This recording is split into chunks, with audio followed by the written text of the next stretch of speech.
Hola, muchas gracias a todos los que van a ver en este momento este webinar y muchas gracias a Leonor Aronson por grabarlo para poder tener acceso a todos los contenidos de este webinar correspondiente a recursos de la acústica del habla, parte 1, el cual estamos repitiendo y grabando para todos los profesionales que no pudimos ejecutar este webinar en vivo.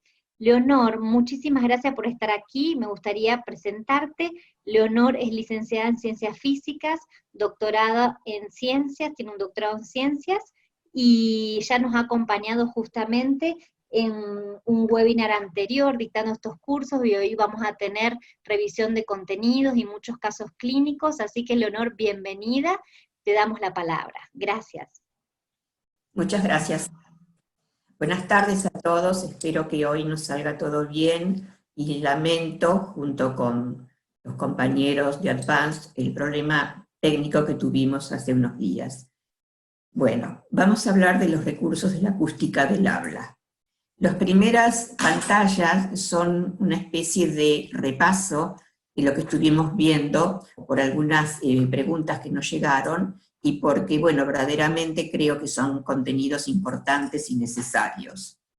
O sea, vamos a hacer un repaso y el contenido general consiste en que es necesario que conozca la rehabilitadora o habilitadora, acústica de la señal del habla, pistas acústicas para el reconocimiento del habla, percepción del habla a través del implante, las características de las consonantes, de las que hablaremos un poco y otro poco ya tienen ustedes material, y las componentes del procesador del habla que están diseñadas específicamente para optimizar el rendimiento de un paciente, y creo que es muy importante que las conozcan. Con todo esto vamos a ver qué puede hacer la rehabilitadora para que la audióloga planifique una calibración.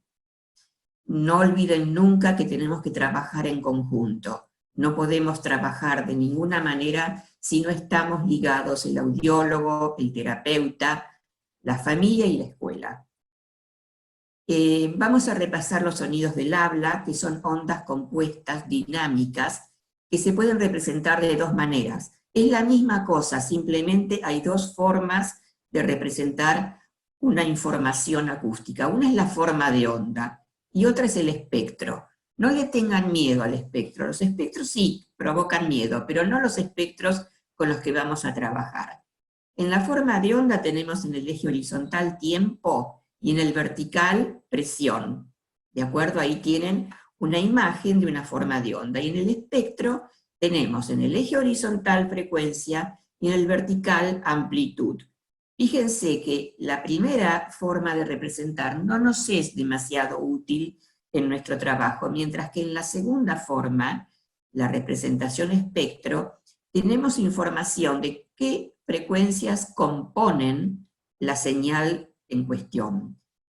Eso es lo más importante. La primera, ustedes ya seguramente lo saben y lo recuerdan, es la frecuencia fundamental, que es la más baja de la vibración de las cuerdas vocálicas, está más o menos entre los 125 y los 350 Hz, es la frecuencia glótica, también llamada F0. Ojo, no es un formante. F0 no es un formante. Y después tenemos los armónicos, que son las frecuencias múltiples de la F0.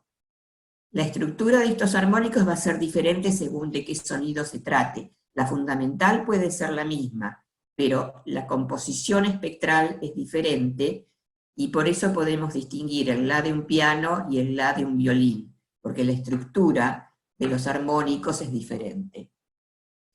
En el estudio de la acústica del habla vamos a ver las componentes que son objetivas y subjetivas. Las objetivas son las que tú puedes mover con un equipo. Por ejemplo, la intensidad la puedes manejar con un potenciómetro. La frecuencia la puedes manejar con el frecuencímetro. Y el tiempo, por supuesto, también. Pero lo subjetivo es qué es lo que se percibe. La sonoridad es la percepción de la intensidad. El pitch es la percepción de la frecuencia. Y la duración, la percepción del tiempo. Pero la cóclea es muy loca. Y no es que estás estos parámetros son uno dependiente del otro así libremente. No. La sonoridad depende de la intensidad, pero también de la frecuencia. El pitch depende de la intensidad, pero también de la frecuencia. Y la duración depende de todo. O sea que tenemos que trabajar con mucho cuidado cuando diferenciamos estos parámetros. Ahí tienen una onda acústica, la amplitud es el punto máximo de elongación de la onda sinusoidal, y es proporcional a la cantidad de energía que se aplicó para generar la vibración. Acuérdense, ahí tienen, por ejemplo, si el tiempo es 1 segundo y tenemos un solo ciclo en ese segundo, eso va a ser 1 Hertz. O sea, un ciclo en 1 segundo, 1 Hertz. 2 ciclos en 1 segundo, 2 Hertz. Fíjense, a medida que aumenta la frecuencia, ¿qué es lo que disminuye? El período de esa onda. O sea, que recuerden siempre que la frecuencia y el período son inversos uno del otro. Este concepto lo vamos a necesitar muchas veces. Entonces, dijimos que en el trabajo que realizamos, la forma de onda no nos es útil. Entonces trabajamos con el espectro. Eso se hace a través de un análisis que hizo un señor. Ustedes no se preocupen por quién lo hizo, ni por cómo lo hizo. El tema es que lo hizo y transformó mediante un mecanismo compuesto por filtros una forma de onda en un espectro. Eso es lo más grande que tenemos como conocimientos, como algoritmos, que a ustedes no les importa cuál es ese algoritmo. Acuérdense que donde dice análisis de Fourier, hay una secuencia de filtros. Entonces, va a entrar la forma de onda, va a haber una secuencia de filtros, y cada filtro va a decir, dentro de mi rango hay componente, dentro del mío no, y otro filtro va a decir lo mismo. Entonces, a la salida, vamos a tener que cada filtro está informando cuánto de la frecuencia hay, si hay o no hay, y cuánto. Eso es justamente lo que va a hacer la cóclea. ¿Y por qué nos importa tanto este análisis? Porque es exactamente lo que hace la membrana basilar. La membrana basilar toma los sonidos complejos que inciden sobre el tímpano y los convierte en componentes de frecuencia. Esto no tiene nada que ver con Fourier. Fourier lo que hizo es buscar la forma de representar esto para poder estudiarlo. Gracias a Dios que lo hizo. Por ejemplo, ahí tenemos una forma de onda de una única frecuencia. Entonces en el espectro tenemos una única componente. Ahí tenemos varias frecuencias diferentes. La primera es una onda de 100 Hz, tendrá una única componente en 100. La segunda, una única componente en 200, etc. Es decir, que lo que está a la izquierda son tonos puros. ¿Por qué se llaman puros? Porque tienen una única frecuencia. Pero en general en la naturaleza no existen los tonos puros, sino los complejos, que son la suma de varios componentes simples o componentes puros. Ahí se ve la suma de 2 tonos puros. El resultado es un tono complejo. Y ahí tienen un tono bien complejo y un espectro. Con la forma de onda no tenemos idea qué es lo que está pasando. Con el espectro sabemos que esa forma de onda tiene 3 componentes. Yo estoy quizás exagerando al resaltar esto, pero me parece que las preguntas que se hicieron en la primera vez que lo expusimos me hacían ver que había dificultades en la comprensión de esto. Si las siguen teniendo, y si no duden en escribirme y vamos a seguir trabajándolo.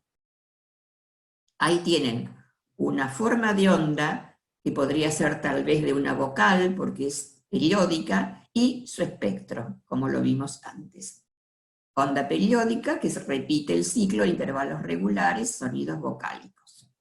Muy bien, los señores filtros.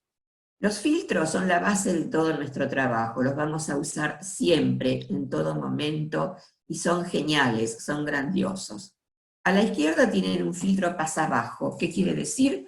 es un filtro que permite el pasaje de las frecuencias bajas y rechaza las frecuencias a partir de una frecuencia de corte. En el de la derecha tenemos un filtro que deja pasar las frecuencias altas y no deja pasar las graves hasta la frecuencia de corte. Cuando ustedes recuerden, por ejemplo, si trabajan con un audífono y quieren un paciente que le retumba la voz o que le resultan los sonidos muy graves, lo que hacemos es justamente colocar, hacer activo el filtro pasabajo, para que esas frecuencias no molesten.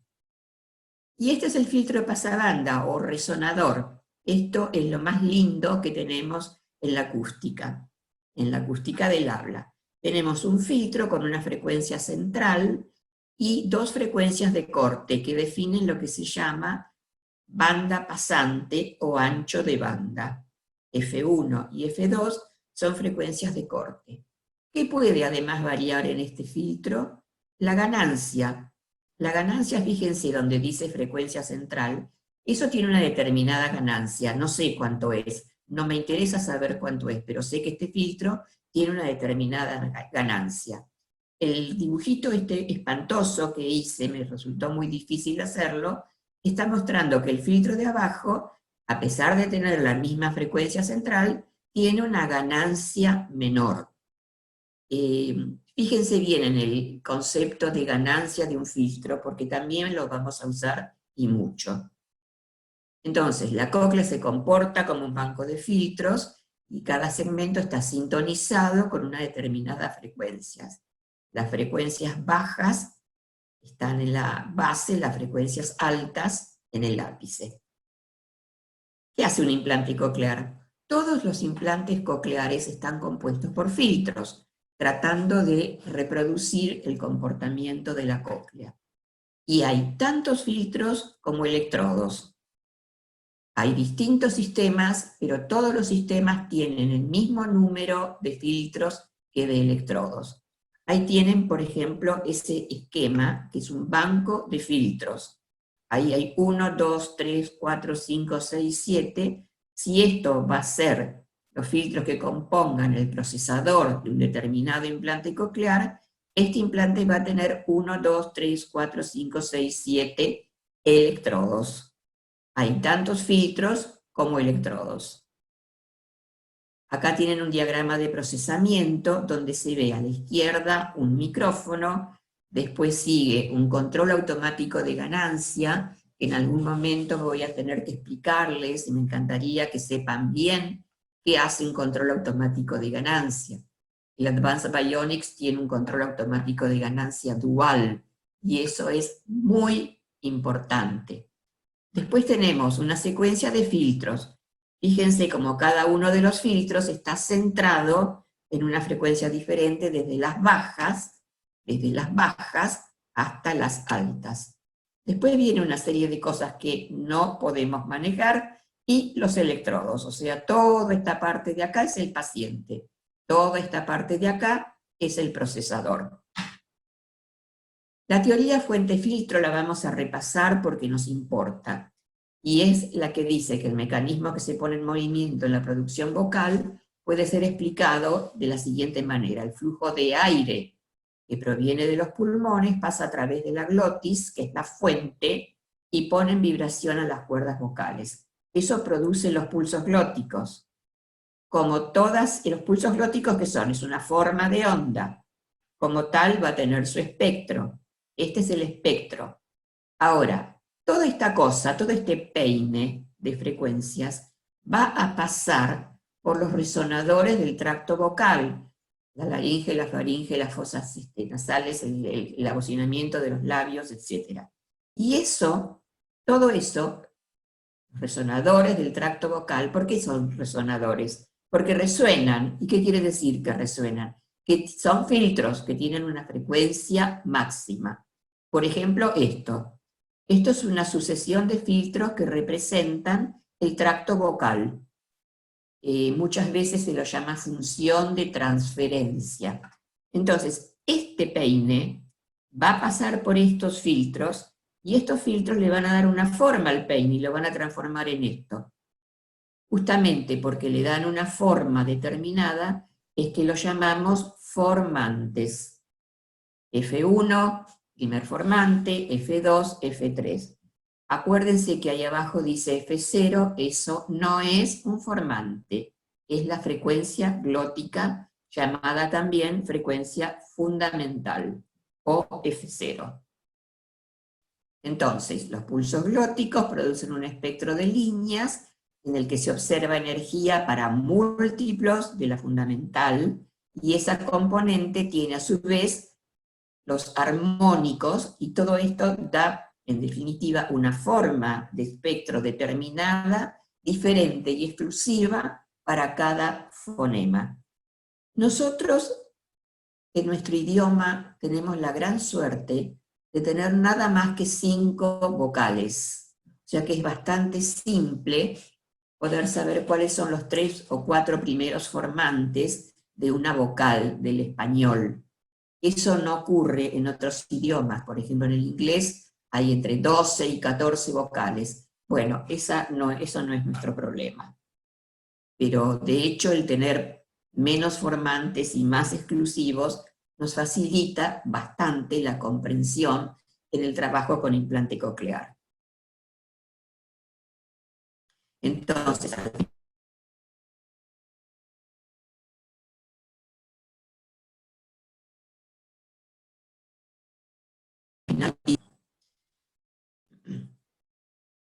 aquí tenemos el resumen de los tres procesos.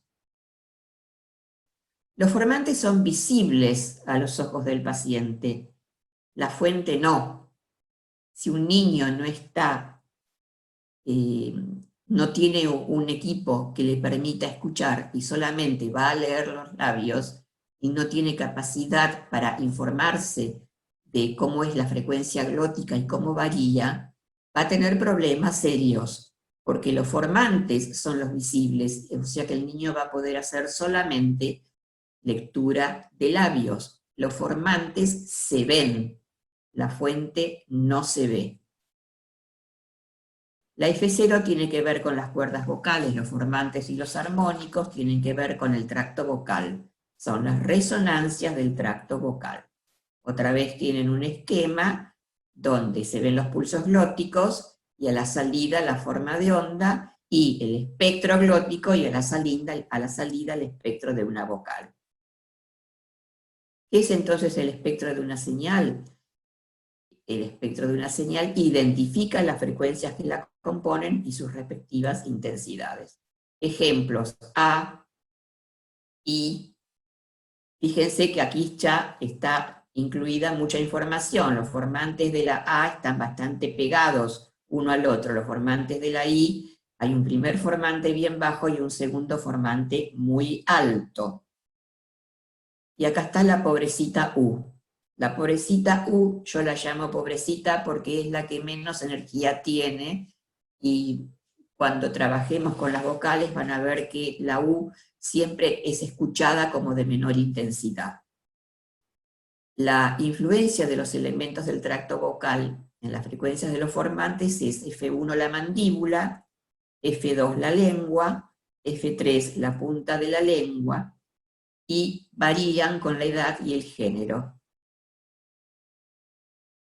Es conocido el rol acústico y lingüístico de las vocales en lo que respecta a la comprensión del lenguaje hablado, ya que portan información de la prosodia, todavía no sabemos qué es, pero alguna idea tenemos de qué es la prosodia, y conllevan información acerca de las consonantes adyacentes. Con lo que vimos hasta acá, ¿cómo la rehabilitadora mejora el rendimiento de sus pacientes? ¿Qué debe informar la rehabilitadora a la audióloga para mejorar la condición del paciente?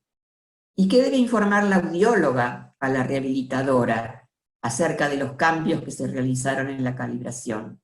¿Solo debe darle un mapa y decirle, bueno, aquí tienes el mapa, ahora te arreglas? No, absolutamente no. Ese mapa tiene que estar informado. ¿Y sirve tener el mapa de la calibración para saber lo que se hizo? No. Si tú tienes el mapa, por más informado que estés, si no tienes el anterior, no sabes cuáles fueron los cambios. En el informe debe decir, subí esto, bajé esto, por esto, porque tú me dijiste que pasaba esto, cambié. O sea, tiene que haber un diálogo en ese informe. Si yo tengo el mapa en la mano, muy precioso, muy bien impreso, no tengo el informe del mapa, no fui a la calibración, no sé lo que se hizo, no sé nada. No sé si se expandió, si se contrajeron los niveles, si se cambió la tabla de frecuencias, no sé nada. Vamos a ver, vamos a comenzar con la percepción auditiva y empecemos con las vocales. Vamos a realizar, ustedes tienen que tener pegado en la pared esas hermosas láminas que les dio Sigrid, que les envió. Tienen que tenerlos pegados en la pared, tienen que tener muchas cosas pegadas en la pared. Esa es una. Cuando hagan la evaluación de las confusiones vocálicas, van a tener una matriz de confusión de vocales. Van a evaluar la intensidad, o sea, ahora les voy a explicar, y van a evaluar la intensidad de cada vocal en una escala arbitraria y preparar un informe de eso. ¿Qué quiere decir isosonoridad? Isosonoridad quiere decir que cuando estemos haciendo la calibración y mirando cómo es la calibración, tenemos que tener la seguridad de que todos los valores que el paciente percibe como máximos son igualmente sonoros. Sí, yo sé que es difícil, es muy difícil lograrlo, y realmente requiere de mucha experiencia, de mucho trabajo. Pero todos los sonidos de máximo deben ser isosónicos, si no el paciente va a escuchar más algunos fonemas que otros, y eso es simplemente porque no está isosonorizada la curva de máximos. Cuando yo puse evaluar intensidad de cada vocal en una escala arbitraria, es una especie de juego que se le puede hacer al paciente en la medida que el paciente tenga posibilidades de hacerlo. Se le pasan las vocales a alguna determinada intensidad. Por ejemplo, tú le dices A y le dices que asocie a esa intensidad un número, no sé, el número 4. Después le dices I a la misma intensidad, y es altamente probable que el paciente diga que asocie la intensidad de esa vocal al número 2. Después dice O y también dice 4. Y dices E y también dice 2 o 3. ¿Qué te está dando eso? Te está dando información, porque tú le estás mandando a la misma intensidad. Te está dando información de si le faltan o no le faltan agudos, si le sobran o le faltan graves. Primero se lo pasas al mismo nivel, todo, para que el niño aprenda cómo es el juego. Y después se lo pasas al nivel que tú quieres y ver cómo lo asocia. Si yo le digo, muy suave, y lo asocia con 2, me quedo tranquila. Espero que se entienda el juego que estoy diciendo, porque a mí particularmente en las calibraciones me da muchísima información. Por ejemplo, en la evaluación, ahí tienen ustedes la matriz de confusión de vocales. Pero yo no estoy buscando la confusión ahora, estoy buscando la intensidad. Si el niño asocia A al número 3, O al número 4, I y E al número 3, U al número 2, lo dejo tranquilo a la pobre U. Yo estoy diciendo que ahí falta algo para la A, que a la A le falta intensidad, y que por supuesto a la I y a la E también. Me voy a ocupar de la A. Vamos a ver cómo mejorar la percepción de la A, que está un poquito caíducha. Espero que me entiendan el mecanismo que estoy siguiendo. Acá recuerden que tienen que tener pegado en la pared las formantes de las vocales del español. Hay muchas tablas, elijan la que quieran, pero usen siempre la misma.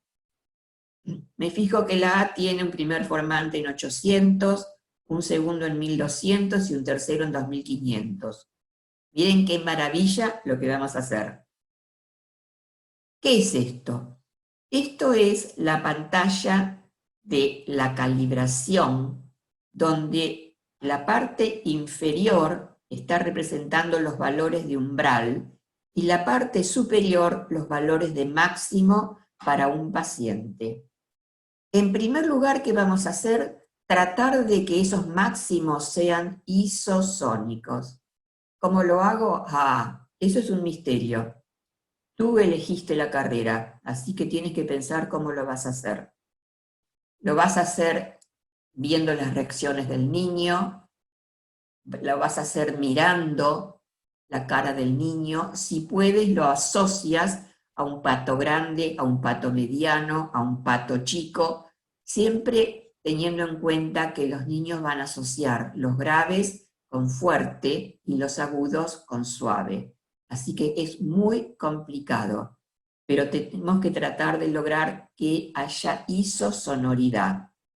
Fenómeno. Si logramos esa maravilla, y ahora decimos, ¿qué pasa con la A? ¿Cómo la levanto a la A?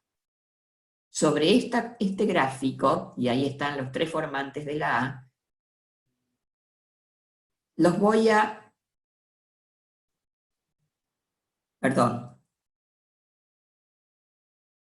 Voy a entrar a los filtros. Fíjense que acá está señalado entrada. Cuando pongo entrada, voy a meterme en los filtros. Estos son los filtros del sistema Advanced Bionics. Cada electrodo tiene asociado un filtro, como dijimos. Puestos así, todos los filtros tienen una ganancia, no es que tengan ganancia 0 ni ganancia 1, sino que tienen la ganancia que se llama default, es la propia del sistema. Fíjense, aquí abajo dice 0, no quiere decir que la ganancia sea 0, quiere decir que es la ganancia con la que ya está establecido el filtro sin ninguna modificación. Y abajo, no sé si se alcanza a ver, 333, 455, están las frecuencias centrales de esos filtros. ¿Ves? Ahí están los filtros. Dibujé 3, pero hay 16 filtros, porque hay 16 electrodos. Entonces, ¿cuál era mi propósito? Mejorar la A. Ahí están colocados nuevamente en la pantalla de los valores de umbral y máximo, donde están los primero, segundo y tercer formante de la A. Voy nuevamente a los filtros. ¿Y qué hicimos? Maravillas hicimos. El filtro asociado al primer formante lo levanté, o sea, le aumenté ¿qué cosa? La ganancia. El segundo le aumenté la ganancia. El tercero le aumenté la ganancia. Quiere decir que estos filtros están dejando pasar más información, ganan más en la zona donde la A estaba un poco apagada. Seguramente ahora el paciente, cuando le digas A, la va a escuchar mejor, la va a escuchar más fuerte. Esto no es magia, esto tampoco es definitivo. Ahora hay que probarlo, poner esta información en un programa y que la terapeuta lo pruebe. No es magia, ni es una solución absolutamente inmediata, pero es una forma de usar los elementos que tiene el sistema, que son muchos y son hermosos, para poder mejorar la percepción del paciente. Entonces, vayan a la calibración con el informe de que hay algunas vocales que están muy suaves, que se escuchan muy suaves. Vayan con la tabla de formantes que la despegan de la pared y la llevan, o con la que hace la calibración debe tener en su pared otra tabla de formantes, y propongan estas mejoras, porque seguramente van a dar muy buen resultado. Volvamos a los filtros maravillosos. ¿Qué se puede hacer para mejorar si la voz del niño es muy chillona? La voz del niño suele ser chillona en los comienzos, porque cuando se empieza a encender a un niño pequeño, ese niño pequeño tiene grandes dificultades para no discriminar, sino para percibir los sonidos agudos. Entonces se levantan los valores de máximo un poco más de lo que probablemente necesite ese niño, porque no te da respuesta, porque no sabe todavía, no los tiene internalizados. Entonces tú les pones los máximos de los electrodos agudos un poco más fuerte, pero con el trabajo y el niño empieza a darse cuenta y empieza a internalizar los sonidos agudos, va a empezar a tener una voz chillona, le están sobrando. Entonces informa a la que calibra, el niño está teniendo una voz muy chillona, se modifican esos valores de máximo y para ayudar, mira lo que hacemos. Este es un ejemplo. Es un niño de 4 años, tiene un implante unilateral, muy buena adquisición de patrones suprasegmentales, buen reconocimiento de oraciones simples, pero la voz muy chillona, porque desde el encendido tuvo dificultades para el reconocimiento de sonidos muy agudos. O sea, tiene niveles altos en los electrodos basales. Magia. Los electrodos que corresponden a las frecuencias agudas los bajamos a mano, bajamos un poco a mano. Fíjate que aquí abajo dice que están todos con la ganancia original, pero a este se le bajó la ganancia, menos 1.1, menos 1.7, menos 2.5. Eso va a ayudar muy rápidamente a que la voz sea más cálida. Otro ejemplo, el niño nasaliza, confunde la A con la O, cosa que es muy común también en los comienzos de los pocos meses después del encendido. Dice que la voz de su padre es muy molesta. Se hace un examen otorrinolaringológico y da normal, porque el niño nasaliza. ¿Qué está pasando ahí? Está pasando que está muy cargado en graves.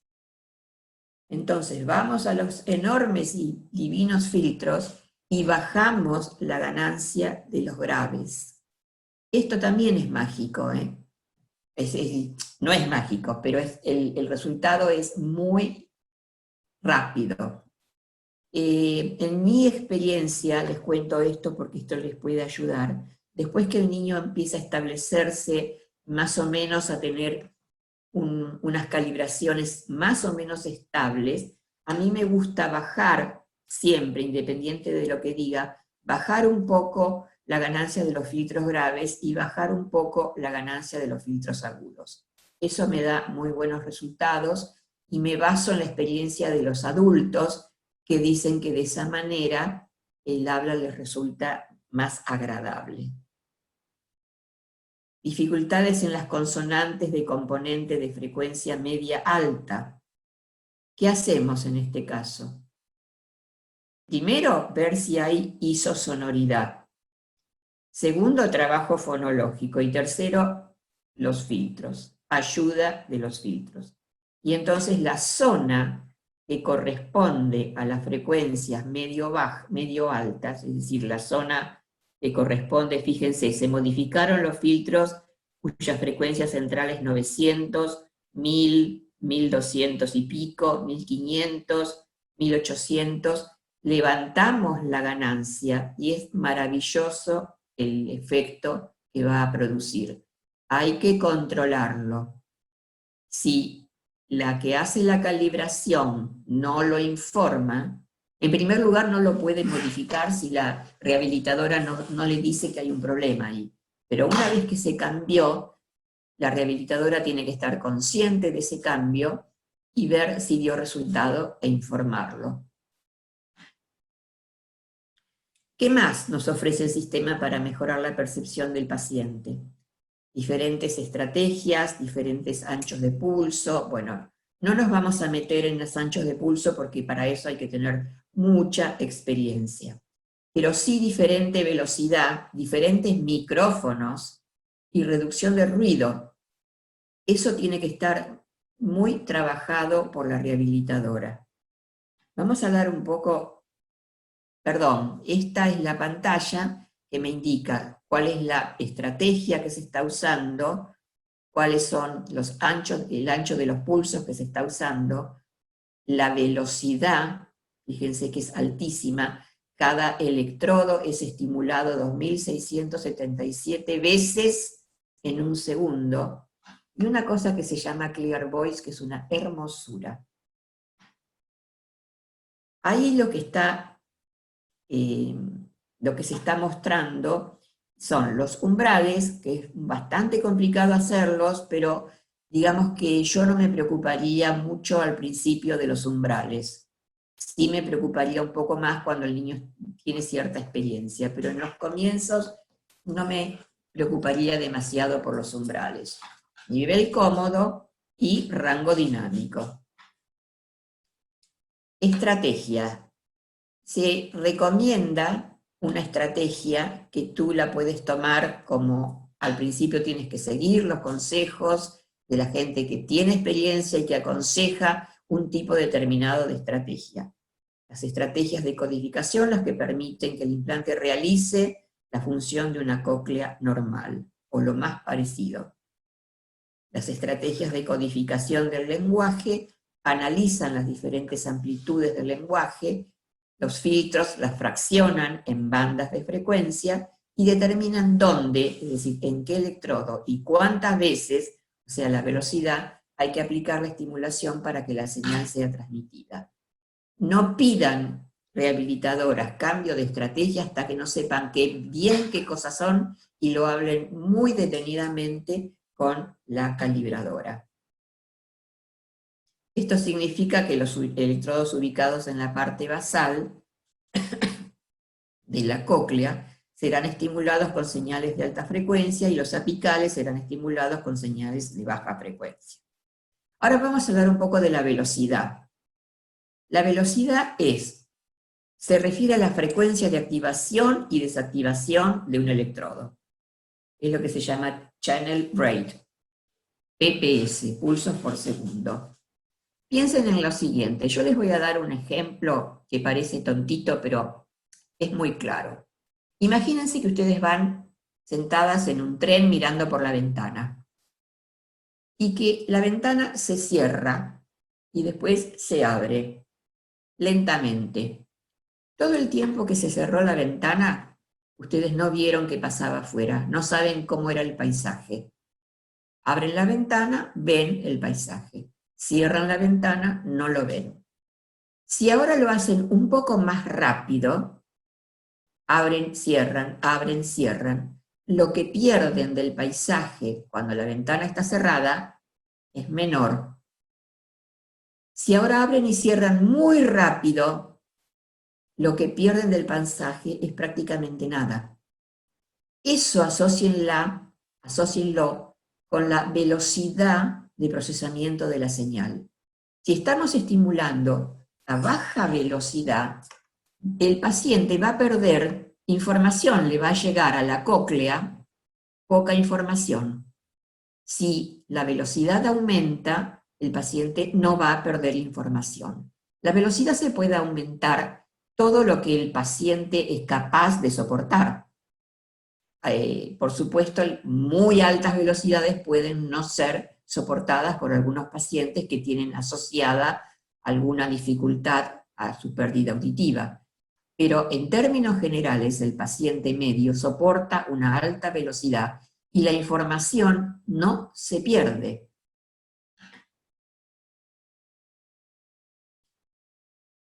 ¿Por qué es mejor el estímulo rápido? Por esto que les acabo de decir. Para la codificación de los estímulos auditivos es necesario recordar que los espectros de los fonemas cambian con el tiempo y que la máxima información está en la transición que sufren esos espectros, no en sus estados estacionarios, que solo proveen información redundante. Ustedes tienen acá, en colores, un espectro que se va moviendo a lo largo del tiempo con el hablar fluido. Acá tenemos frecuencias, tiempo, intensidades. Si este espectro se mueve muy lentamente, ahí vamos a perder información. O sea, hay que estimular rápido. El estímulo rápido es bueno por eso, porque el paciente no pierde información. ¿Cuándo y por qué la rehabilitadora propondría variar la velocidad de estimulación? Esto es genial, es hermoso. Cuando la velocidad con la que el niño está trabajando tiene muy buenos resultados, pero cree que el paciente está en condiciones de probar una velocidad mayor, puede poner esa velocidad, pedir una velocidad mayor, puede pedirla. Y si lo hace, se pone en un programa nuevo, no en el programa con el que el niño vino a hacer la calibración y se modificaron los valores como siempre se hace, en un programa nuevo, diferente. Y lo vamos a probar solamente en el laboratorio, o sea, en consulta, en la sesión de terapia. Ahí se va a probar, no se le va a dejar en la casa ese programa con una velocidad mayor. Y ahí vamos a saber si es bueno o no es bueno. Ustedes me van a decir, bueno, el tema es que puede que sea mejor, y no es por la velocidad, sino porque el tiempo pasó y el niño está mejor. Sí, tienen razón, es verdad. Pero si también la soportó bien a esa velocidad, es bueno tenerla. No, y ya se puede dejar como fija. En ese caso se puede dejar como fija. No pretendan inmediatamente cambiar la velocidad y suponer que el niño va a estar escuchando mucho mejor inmediatamente. Cuando el niño tiene asociado alguna discapacidad que le impide una evolución adecuada, puede solicitar la terapeuta una velocidad menor. Tiene dificultades, no avanza, no estoy conforme con el avance, tiene otras dificultades asociadas. Bueno, vamos a bajar un poco la velocidad. Y es probable que esa velocidad sea más adecuada para el estado general del niño. Si lo hace, poner esa velocidad en un programa nuevo, probar solo en consultorio y evaluar antes de dejarla como de uso diario. O sea, el rol de la velocidad es genial. ¿Por qué les traje esto? ¿Qué es esto? Un espectrograma. Un espectrograma de un niño que está diciendo ahí, unos pocos meses después de implantado, unos 6 meses después de implantado. En el espectrograma ustedes tienen, no es ni una forma de onda ni un espectro, es una mezcolanza de cosas. En el eje horizontal tienen tiempo y en el eje vertical tienen frecuencia. Pero es genial porque acá tienen, la energía está en la cantidad del grisado.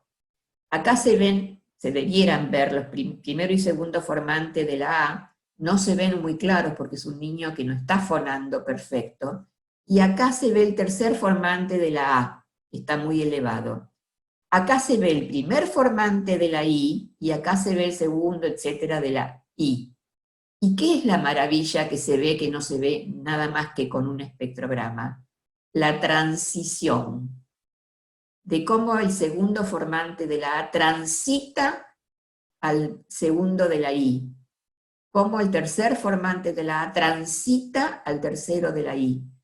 Y esta información es maravillosa.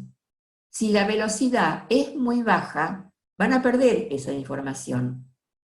Exagerando lo que les digo, si ustedes dicen auto y la velocidad es muy baja, el paciente va a escuchar A, la U, ahí no va a estar, y va a escuchar la T y la O. La transición aire tampoco la va a escuchar si la velocidad es muy baja. O sea, siempre que puedan, estudien, además de todo lo que tienen que estudiar, estudien la posibilidad de evaluar al niño con transiciones formánticas de vocales. Háganse una tablita donde tengan, que sea diferente para cada prueba, donde tengan todas las transiciones en palabras, a E, a I, a O, a U, E, A, E, I, E, O, E, U, y entonces lo prueban. Y se fijan cuáles son las transiciones en las que hay dificultades. y vemos si aumentando un poco la velocidad, eso puede subsanarse. La rehabilitadora debería tener un listado. Es un dato relevante que la rehabilitadora debe brindar a quien calibra, si las transiciones están o no están. Entonces, cambios de velocidad, mayor velocidad a otro programa, menor velocidad a otro programa. ¿Mantenemos velocidad? Sí, puede ser que estemos muy conformes, todo muy bien, mantenemos velocidad. Siempre que haya cambios, igualmente hay que probar los umbrales, los máximos, los filtros. La calibración debe consistir en la mejora de todos los parámetros. ¿Qué pasa si el paciente tiene dificultades en ruido? ¿Qué me ofrece el sistema para mejorar esta situación? Y ahí entramos a jugar con el Clear Voice. Este es un esquema del Clear Voice. Tenemos micrófono, control automático de ganancia, banco de filtros, un cuadro que dice que ahí se extrae, no importa esto, se extrae los picos de la señal, acá está jugando el Clear Voice, acá se hace el mapa y trácate va a parar a los electrodos. Entonces, toda la señal de entrada es transformada en el dominio de las frecuencias por los filtros, ahí donde dice banco de filtros. El espectro es dividido en canales de análisis. Ahí se hace la estimación de la amplitud y el pico en cada canal. No le tengan miedo a esto, es una cosa general. Y ahí está el señor Clear Voice, que analiza la escena dentro de cada canal. Después la señal es enviada a los electrodos. ¿Qué hace el Clear Voice? El Clear Voice ayuda a mejorar la comprensión del habla en entornos ruidosos, hasta un 25%, separando automáticamente la señal del ruido de la señal del habla. La señal del ruido tiene un espectro bastante parejo a lo largo de toda la emisión, mientras que el habla no, el espectro del habla varía, tiene formas muy diversas. Entonces el sistema sabe cómo diferenciar el ruido del habla. El ruido lo manda por un canal, el habla lo manda por otro canal. Dentro de cada canal hay un analizador de escena que clasifica el sonido entrante, ya sea como información importante, que se debe transmitir, el habla o la música, o el ruido que se puede atenuar. Entonces, fíjense, aquí tenemos nuevamente la pantalla donde está el señor Clear Voice. Aquí figura como apagado, pero puede ponerse como bajo, medio o alto. ¿Qué hace? Mejora la relación señal-ruido y de este modo posibilita oír mejor en ambientes acústicos difíciles. Identifica canales de frecuencia en los cuales está presente una energía no relacionada con el habla y aplica atenuación en esos canales, mejorando la señal del habla deseada. Fíjense, en el primer gráfico, o en la primera figura, se ve el habla y el ruido todos mezclados. Acá no hay Clear Voice. Aquí hay Clear Voice B, un Clear Voice bajo, 6 decibeles de atenuación. Aquí hay uno un poco más alto, 12 decibeles de atenuación. Y acá hay un Clear Voice alto, 18 decibeles de atenuación. Acá seguramente el habla va a quedar muy clara, pero ojo, ojo cuando pidan un Clear Voice. Por favor, señora calibradora, poneme un Clear Voice, porque cuando el nene va a la escuela el ruido le molesta. ¿Cuánto de Clear Voice le ponemos? High, medium, low, ¿cuánto le ponemos? Porque miren lo que puede pasar. Cuidado. Tenemos que tener en cuenta que si hay un Clear Voice, ese Clear Voice tiene un efecto en el nivel del volumen, incluso en silencio. Si la rehabilitadora informa que el paciente percibe el habla como más suave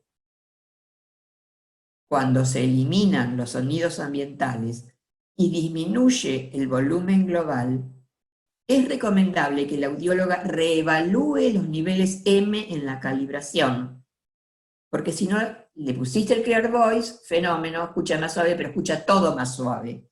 y tiene que crear un programa especial para esa condición, para lograr que el habla vuelva a tener un volumen confortable. O sea, va a haber que mejorar los M. Ojito. Si la rehabilitadora informa que el paciente no escucha los sonidos ambientales o dice que se siente como si estuviera en una habitación vacía, después que le aplicaste el Clear Voice, la audióloga tendría que aumentar los niveles de umbral globalmente hasta que el paciente reporte que los sonidos ambientales son audibles en ambientes tranquilos. O sea que, ojo con el Clear Voice, hay que modificar umbrales o máximos según que el paciente lo requiera. Hablando de consideraciones generales, los niños pequeños, es bueno que el terapeuta y los padres se sienten a ambos lados, de modo que la voz le llegue al niño a una altura y distancia adecuada. Utilizar habla a volumen y ritmo normal, y tener presente que el proceso de adquisición irá siendo más complejo. Ruido de fondo, distancia, materiales, duración de las sesiones, ambientes, teléfono. El proceso del desarrollo del lenguaje se extiende hasta los primeros 10 años de vida. El desarrollo de la voz, la adquisición del sistema vocálico y el manejo del contraste fonético se proveerán a través de un programa de habilitación acorde a cada niño. La relación entre esos rasgos fonéticos y la secuencia de adquisición es muy compleja. Los contrastes fonéticos involucran no solo diferencia entre contornos frecuenciales, sino también la oposición entre sonidos periódicos y no periódicos. Los elementos acústicos van a ser utilizados por los niños en la percepción y producción, utilizando un patrón cuya complejidad aumenta con el desarrollo del lenguaje. Y la ausencia de algunos elementos no va a ser imposible la comunicación. F1 puede por sí misma proporcionar información sobre intencionalidad en la producción de una vocal.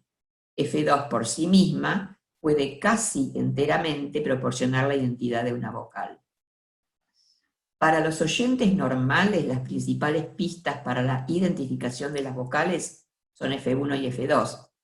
La ubicación de F3 es importante para algunas vocales del español.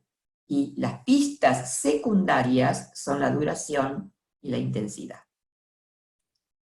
Dentro de las características del habla, normalmente se dividen en características o rasgos sementales o prosódicos. Me parece que yo voy a dejar estas pantallas para el próximo webinar, porque se va a hacer un poco largo esto, y me parece que hay unas cosas más interesantes por mostrarles. Si me permiten, estas pantallas las voy a asociar con lo que se les dio grabado anteriormente, para que se puedan completar con esto. O sea que los voy a pasar un poquito más rápido. Los rasgos suprasegmentales: acento, melodía, ritmo, entonación y velocidad de elocución. Sobre la velocidad de elocución también quiero darles algunos consejitos de mamá Leonor. Entonces, vamos a dejar estas pantallas, si me lo permiten, para el webinar próximo. Todo lo que sea características suprasegmentales, que no se estudian con el detalle de las segmentales porque es más difícil aislarlas y analizar algo suprasegmental, porque son más bien cualidades relativas. Y les voy a mostrar esto, que probablemente lo tengan, y si no lo tienen, se lo graban y se lo cuelgan en la pared. Van a tener que tener una pared bien amplia. Esta es la información para el habla, adaptado de Link y de Easterbrook. Si la audición es hasta los 250 Hz, el primer formante de las vocales U e I se van a percibir. El primer formante. Acuérdense que la U tiene un primer formante bajo y la I está también alrededor de los 250 Hz. F0 para voces femeninas y de niños, murmullo nasal asociado con los fonemas N y M, armónicos de voces masculinas, pistas sonora, prosodia y patrones segmentales como estrés y entonación. Si la audición es hasta los 500 Hz, fíjense cómo una frecuencia más mejora la situación. Primer formante de la mayoría de las vocales. Discriminación de vocales que difieren en F1. Armónicos de todas las voces femeninas, masculinas, niños, rasgos sonoros de las consonantes, pistas de nasalidad y algunas vers explosivos asociados a B y D. Vers, tómenlo como explosión. Audición hasta los 1000. Ya detectamos el F2 de vocales centrales y posteriores como la U y la O. Discriminación de vocales basadas en F2. Transiciones vocálicas, vocal consonante y consonante vocal. Discriminación de consonantes por modo, como la B versus M. Y algunos vers de plosivas. Acuérdense, vers es explosión o estallido. Hasta 2000 se pueden captar importantes pistas acústicas del lugar de articulación. Discriminación de algunas vocales que difieren solo en F2 y en F3. Información acústica de vocales de contenido frecuencial medio. Detección de algunas consonantes a voz cuchicheada. Detección de más vers plosivos. Discriminación de africadas, discriminación de vocales basadas en F2, discriminación de consonantes por lugar, como la B versus la D, discriminación de turbulencias fricativas, información de transiciones consonante-vocal y vocal-consonante, información de líquidas, R y L, y hasta 4000, discriminación de todas las vocales, discriminación de todas las pistas por lugar, detección de fonemas de composición de altas frecuencias, plurales, tiempos verbales, posesivos. En relación al material de medición del desarrollo, tener siempre preparado material de habla variado, no repetido. Oraciones, transiciones formánticas, como les expliqué hace un rato. Informar categorías según Girsi-Muck y escala de rendimiento de Nottingham. Ambos terapeutas deben graficar en secuencia temporal ambas categorías y considerar evolución. En caso de curvas descendentes, considerar las posibles razones. Ausencia de entrenamiento, el niño falta mucho. Entrenamiento poco interesante, se le está brindando un material aburrido. ¿Hay alguna inhabilidad especial? ¿Hay que mejorar la calibración?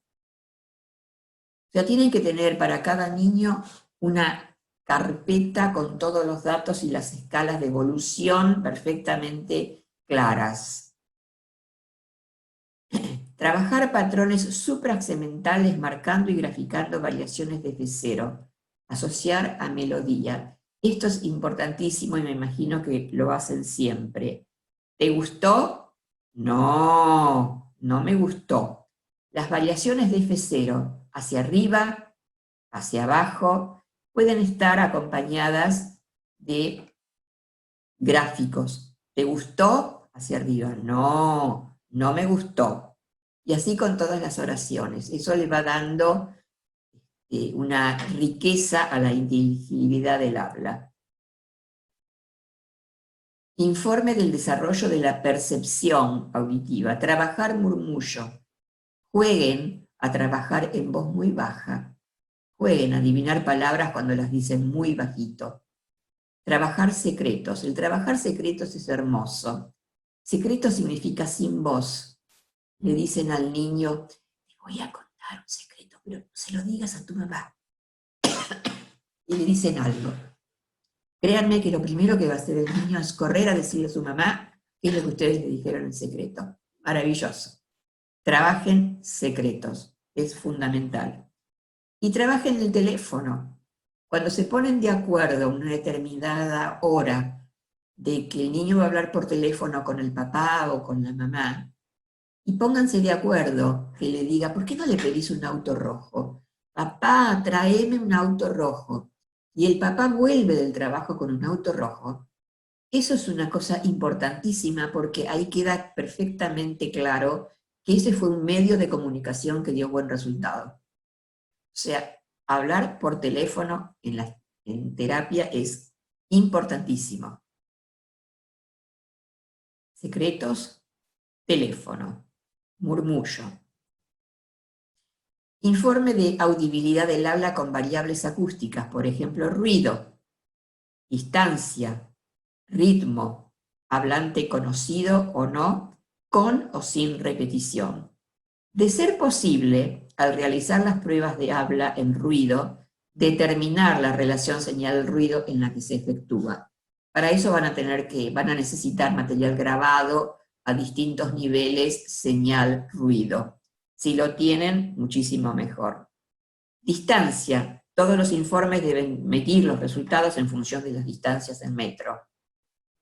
Ritmo, velocidad de locución y trabajar lo que yo les dije recién, rastreo del habla. Yo les voy a explicar el rastreo del habla en el próximo webinar. Se los voy a explicar porque es grandioso y es muy útil. Hablante conocido o no, cambien el hablante. Cambien, si pueden cambiar terapeuta, femenino, masculino, mejor.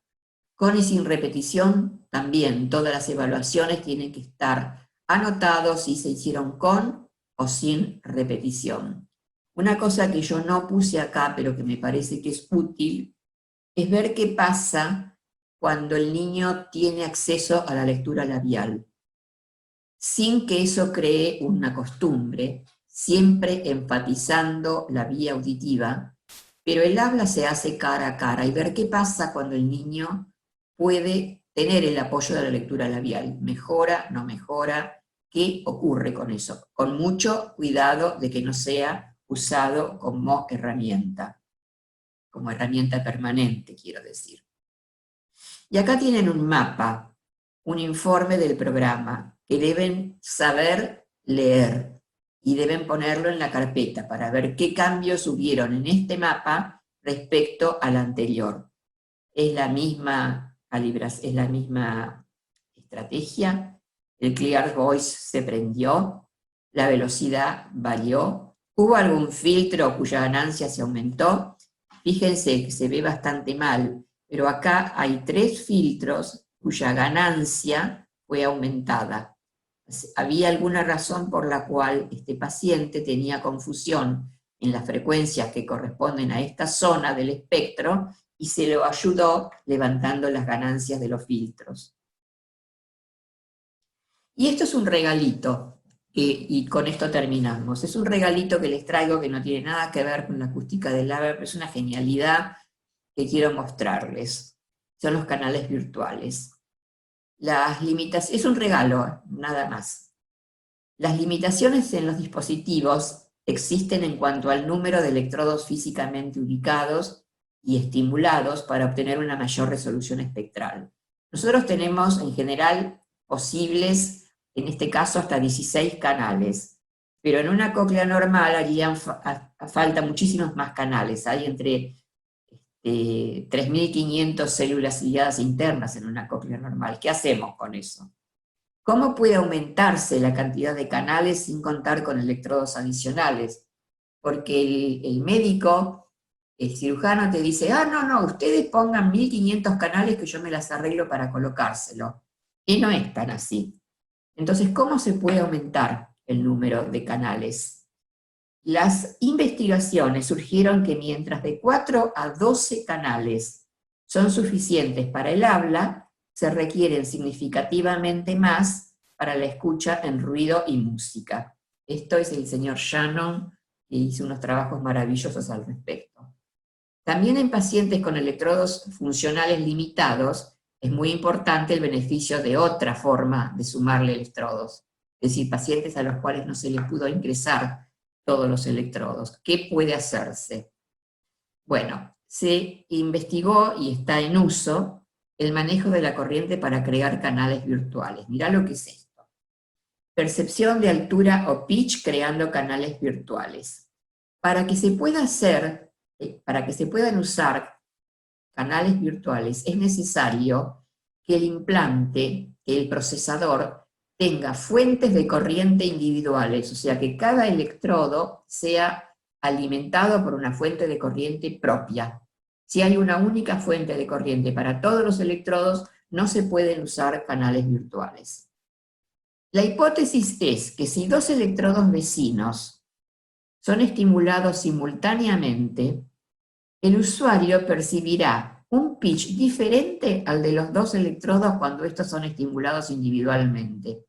Es decir, perdonen mi demostración, se estimula este electrodo, y se estimula este, y se estimulan simultáneamente y el paciente percibiría, no siempre es posible, pero se podría lograr que el paciente, es decir, hay pacientes que lo pueden hacer, escuche una frecuencia que no es ni esta, es algo en el medio, un pitch intermedio donde no hay ningún electrodo.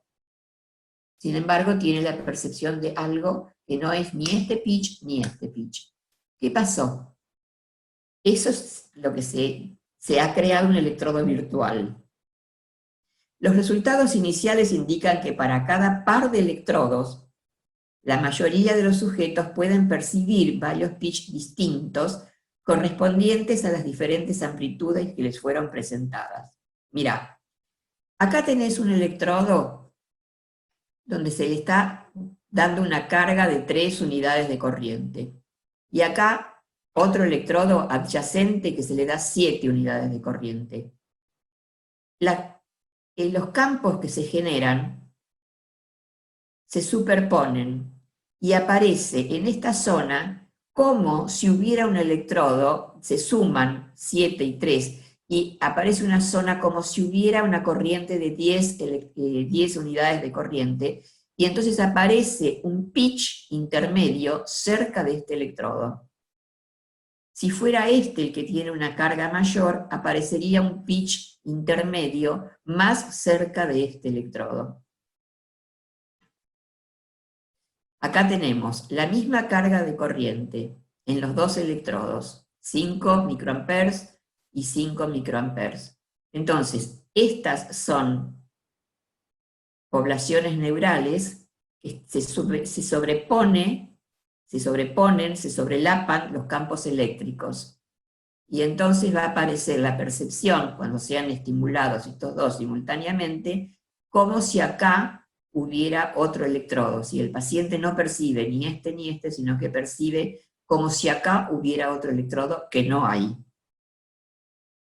Y acá tenemos el mismo ejemplo, pero de este lado hay una carga mayor, entonces estas poblaciones neurales se ven más estimuladas, y va a aparecer la percepción de un pitch como si hubiese un electrodo que no hay más cerca de este.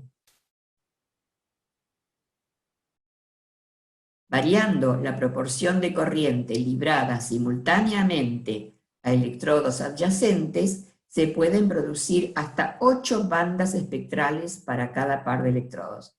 No es para todos los pacientes, ni para todos los pacientes es 8, pero en algunas experiencias con buenos pacientes se pudo llegar a 8 electrodos que no existían y que producían un pitch diferente a estos dos cuando eran estimulados simultáneamente. Miren esto, qué precioso. Acá se ven, acá hay una carga importante, este no tiene nada de carga, y esta es la población que está estimulada por esta carga. Y ahora la vamos a ir variando, mirá. Ahí empieza a producirse la otra. Entonces va a aparecer el pitch en una región cercana a este electrodo.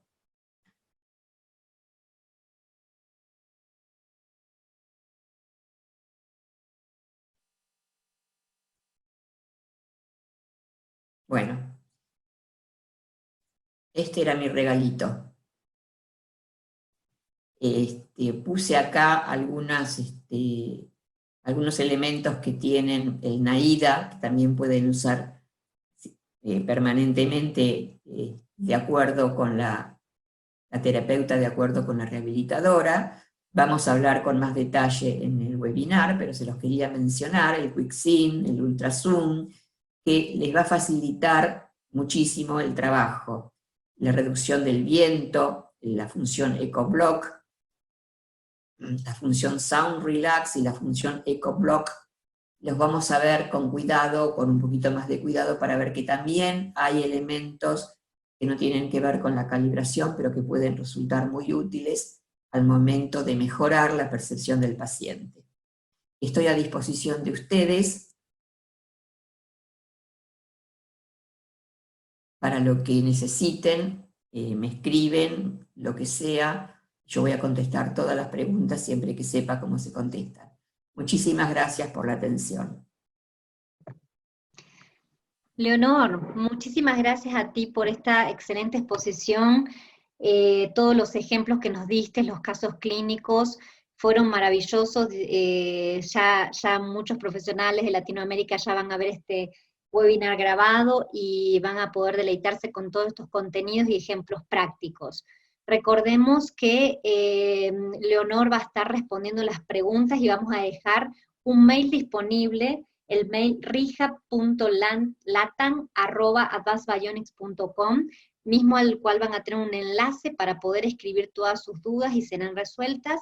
Recuerden que también tienen el material, el glosario, para poder justamente ver cada uno de estos parámetros que Leonor recién nos nombraste al final, y para investigar un poquito más de este hermoso regalo que nos dejaste en los canales virtuales, indagar un poquitito más sobre Fidelity 120, ahí tienen todo el material. Y Leonor, no queda más que agradecerte. Pronto vamos a informarles a todos los inscritos cuándo va a ser la parte 2, ¿sí? Y estaremos en contacto nuevamente contigo, Leonor. Muchísimas gracias por todo. Gracias a ustedes.